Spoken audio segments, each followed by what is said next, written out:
Have you ever asked yourself what type of leader you are? Maybe what style of leadership that you're expressing to your team?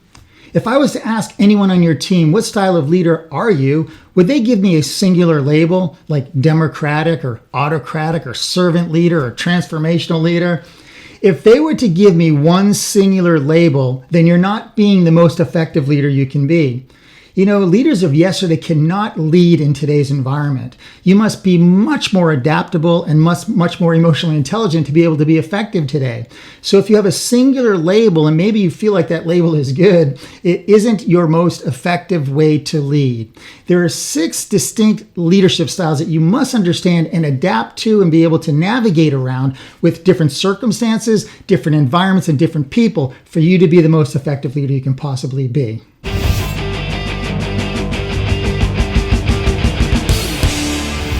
Hi, I'm Phil Ciccio, and in a Harvard Business Review article, psychologist Daniel Goleman, he shared research that suggests that executives use a collection of distinct leadership styles today. There are 6 of them that I want to share with you, and you need to be able to adapt to your environment, your circumstances, and the people around you in each of these different styles in order to be effective today. I'm just going to share them with you briefly so you can understand the concept. And if you want more information, certainly you can reach out, and I offer some extensive training on these topics. This is a really great way to look at your style of leadership, determine which one is maybe the one that you use the most, the sort of default leadership style of yours, and recognize that the default style may be effective in some areas, but in many areas it may not be. The first style is called the coercive style. In this style, what a person that leads with this style is they demand compliance. In essence, the way that Daniel Goleman suggests is the term that you would use is do what I tell you to do. Now in this style, and many of you might be using this style, sort of the command and control, used to work maybe a decade or 2 ago. It doesn't work today. Now, I'm not suggesting that you wouldn't want to use this in some scenarios. You have a crisis and you need to make a decision, right? And you need to tell people what to do. In a crisis situation where you are willing to commit to something and, of course, be accountable for it and take ownership if it's the wrong decision, this might be a good approach. But this long term is not effective. You might get a lot done being coercive, right? Demanding compliance. You might get tons of stuff done, but you'll be doing those things consistently with new people because you'll have tons and tons of turnover. And that certainly is not an effective way to lead. The second leadership style is called authoritative. This is where we mobilize people towards a vision. This is the more come with me approach. I love this approach because this is sort of a visionary approach where you're sharing a compelling vision with your people. They've bought into this vision and they strive to achieve it.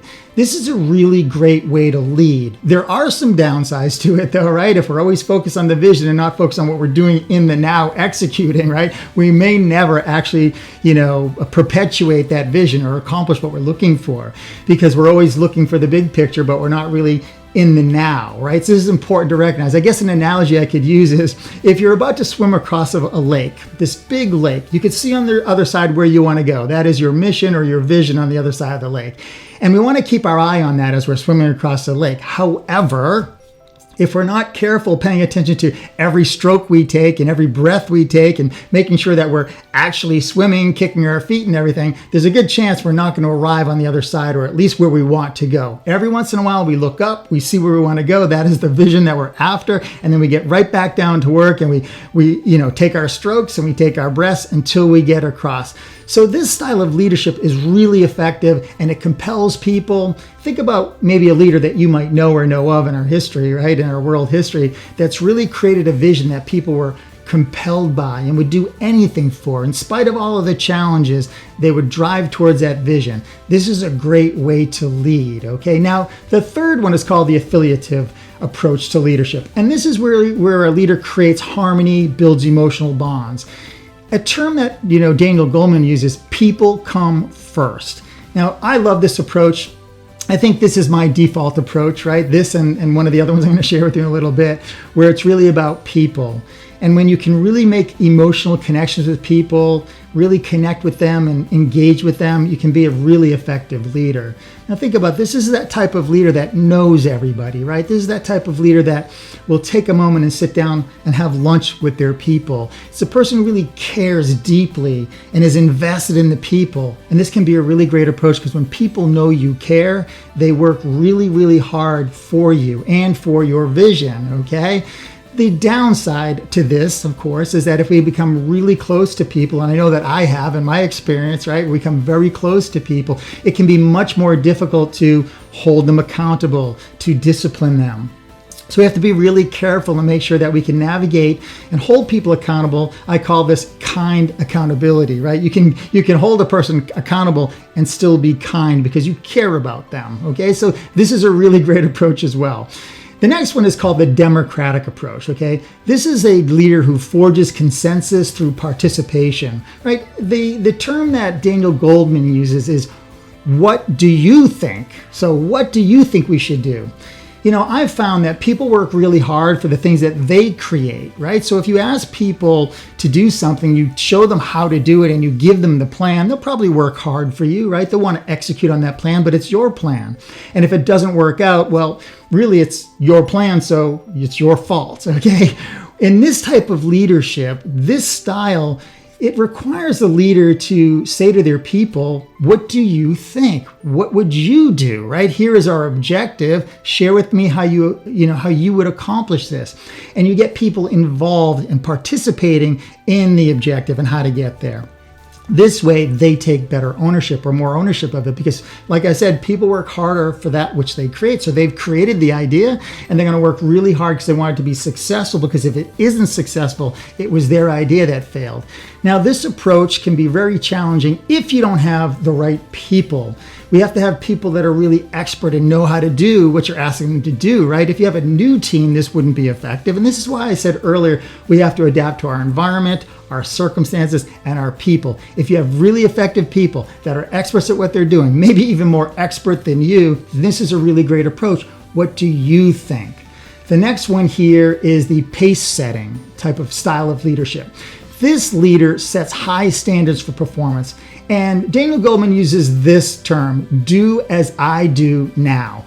Well, this approach here, of course, sounds great, right? You have high standards. I have many clients of mine that have incredibly high standards, and they have high standard demands on their people.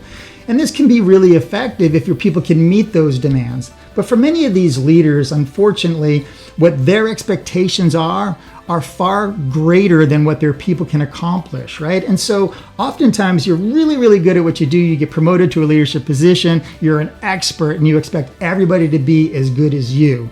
Well, certainly we're striving for that. We're trying to pull all their potential out, trying to get them to keep up with your pace as a pace-setting leader. However, not everybody can. And when they can't, they feel deflated. And when they feel deflated, they can't meet your standards, then they're trying to avoid potential failure. And you'll never get the most out of your people if they're avoiding instead of pursuing. Because avoiding is restrictive, right? They don't want to take a risk because what if they fail? They're trying to meet your standards and they're afraid if they don't, they're going to fail. And of course, that isn't a good way to get the most out of your people. If people are tiptoeing around hoping they can meet your standards and they don't really believe that they can, they're not going to express the best version of themselves. This approach, the pace setting approach, is not the most effective, and of course, is probably one of the more negative approaches of leaders. So if you are a pace setter, okay, I get it. I understand you want the best and you want the best out of your people, but recognize, okay, that what you might decide or think is the best, they may not be able to achieve that. Now, we want to get them as close to that as possible. I'm not suggesting that we have people that are, mediocre. We want people to express their full potential. But we have to make sure that we recognize and govern what it is that they're capable of and trying to pull the best out of them. The final style is called the coaching style. This is where we develop people for the future. Daniel Goleman says, try this. I love this approach, right? Where you're coaching people to higher levels of performance. You believe in them. You know that they have potential within them. However, they just haven't expressed it yet. And you as a leader, your role is to pull that out of them. right? Really encouraging them for growth, both professional growth and personal growth. This is a great style because these people see that you're really invested in them. And when you coach somebody and you coach them effectively as a leader, guess what they're going to do? Pay it forward. They'll be coaching other people and building the next level of leaders into your organization. The coaching style is a really great approach. It's about asking a lot of questions, right? That people may not know the answers to, but if you keep asking the questions, sometimes you'll pull it out of them. They might come up with an idea that you never even thought of. This is a really great approach. So these 6 styles, if you want to know more about these, you certainly can get more information from me. And of course, there's plenty of information if you want to take a look at Daniel Goleman's research.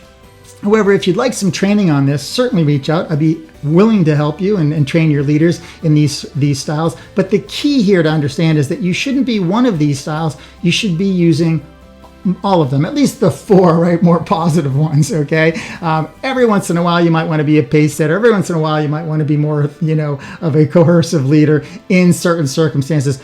But the other 4 are the ones that are critical. You need to be able to navigate and adapt to those if you want to be the best possible leader that you can be.